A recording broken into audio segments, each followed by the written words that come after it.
Halo teman-teman, selamat datang di Value Stock.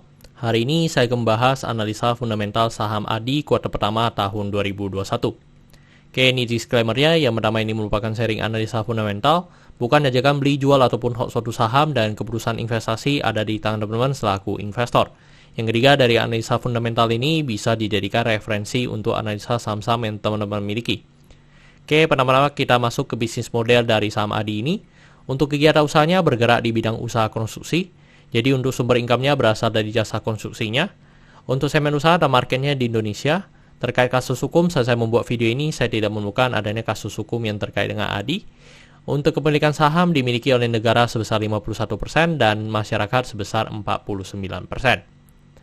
Dan dari segi pendapatannya, teman-teman bisa lihat untuk secara kuartal pertama mengalami penurunan sebesar 32,3%, dan saya asumsikan kuartal keempatnya memiliki kinerja yang sama dengan kuartal pertama, maka sampai akhir tahun akan mengalami penurunan sebesar 22,2%. Untuk dari segi net profitnya mengalami penurunan, dan penurunannya sebesar 26,4%, dan saya asumsikan kuartal keempatnya memiliki kinerja yang sama dengan kuartal pertama, maka sampai akhir tahun akan mengalami kenaikan sebesar 11,7%. Tetapi teman-teman, ini masih jauh dibandingkan dari sebelum COVID ya teman-teman. Jadi memang untuk di tahun COVID ini, untuk sektor konstruksi mengalami penurunan yang sangat signifikan. Untuk dari segi aset mengalami penurunan, dan penurunannya sebesar 1,6%.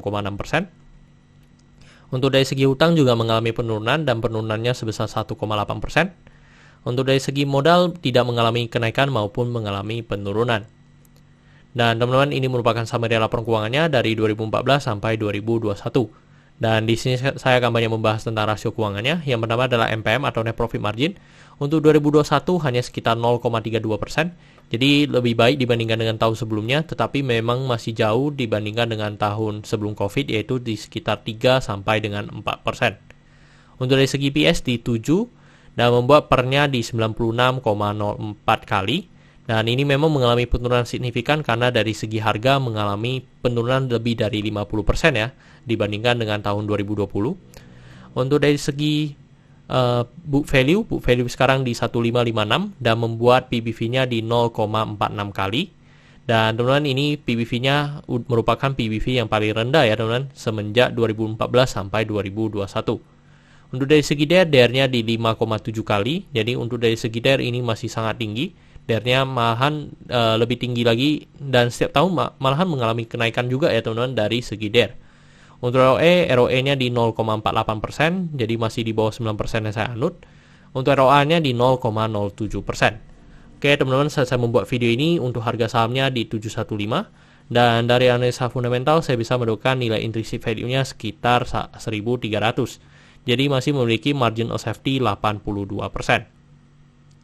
Dan ini kesimpulannya. Yang pertama dari produk dan jasa saya berikan oke karena saya melihat perusahaan ini mampu bertahan 5-10 tahun ke depan kalau misalnya perusahaannya tidak mengalami kerugian ya teman-teman. Untuk dari GCK saya berikan oke karena tidak memiliki kasus hukum. Yang kedua, memiliki pemegang saham mayoritas.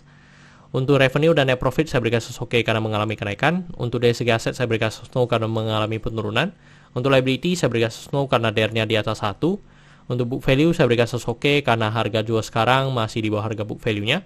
Untuk dari segi sektor sebenarnya tidak ada hal yang perlu kita concern, jadi jika liability-nya no, saya berikan sektor ini no. Untuk ROE saya berikan no karena di bawah 9%. Untuk marginal safety saya berikan oke karena positif. Untuk dividen saya berikan oke karena selama 5 tahun terakhir untuk ADI ini masih cukup royal memberikan dividen kepada investornya. Oke teman-teman, jadi kesimpulannya adalah 7/11, dan pertanyaannya adalah apakah saya akan membeli saham ADI ini? Teman-teman, untuk sementara tidak ya, karena dari segi valuasi memang sangat undervalue, tetapi dari segi fundamental dan dari segi DER-nya yang agak tinggi. Jadi mungkin akan saya pelajari lebih lanjut lagi dan melihat prospek ke depannya seperti apa sih untuk dari saham ADI ini. Jadi sementara palingan saya akan jadikan watchlist saya terlebih dahulu. Oke teman-teman, saya rasa cukup sekian untuk video kali ini. Jangan lupa untuk like dan subscribe. Jangan lupa juga untuk follow saya di Instagram saya di Royken13. Dan teman-teman, saya ada membuat grup Telegram, jadi teman-teman bisa join grup Telegram saya di Value Stock. Untuk linknya teman-teman bisa dapatkan di deskripsi di bawah. Dan jika teman-teman ada kode saham yang ingin saya bukan analisa seperti ini, silahkan tinggalkan di kolom komentar untuk kode sahamnya. Oke teman-teman, see you in the next video. Bye-bye.